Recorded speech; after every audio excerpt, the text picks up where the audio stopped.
We're recording. All right, so we were obedient. So we went everywhere in Walmart trying to find this freaking list. This list right here, and we went to 2 different people, and they were like, I don't know. So we're like, it's okay, we're just gonna relax. Right. So we were obedient, and as we were waiting for certain situations to occur, we were like, you know what, let's just go check out, see what goes on. Then the girls that we originally went up to in the first place with this list, they met us in line. They were at the checkout line where there's a box within a box, right? Yeah, that little scanner. The scanner, it looked like that picture. Yeah. Go ahead.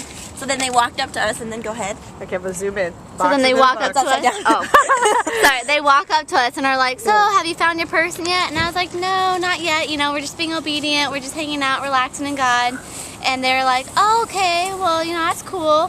So we left it at that, and we're like, you know what? I was like, God, I know you're here. I was like, I feel you. You're burning in my spirit right now, because like my armpits get all sweaty and whatnot. So then we were like, all right, let's just wait out at the front entryway, and we'll see what happens. So they come out, and Kendra gets all ballsy, and it's like, hey, we waited for you.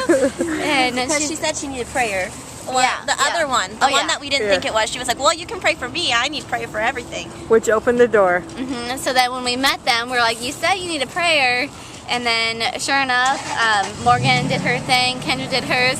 I was being obedient, just listening, getting everything together, being that support that they needed. And then go ahead. Okay, so she's like smoking a cigarette, she's drunk or whatever, and she's like talking about, you know, like she was married to this guy. Kendra had a word of knowledge that a guy really hurt her heart.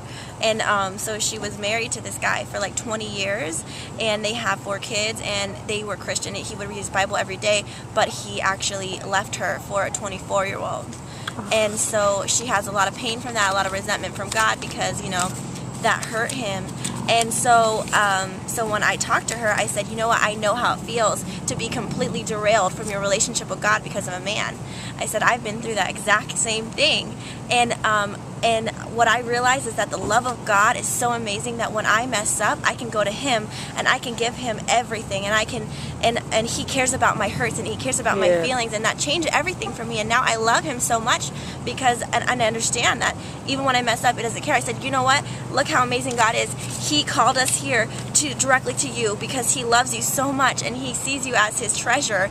And I said, look, you're smoking a cigarette. She's like, yeah, I'm drunk too. I said, yeah, and He doesn't care. He loves you. He sees your heart. He doesn't see the fact that you're smoking a cigarette. He doesn't see the fact that you're drunk. He sees your heart, and He loves you, and He cherishes you. And even though a man messed up, that doesn't mean God messed up.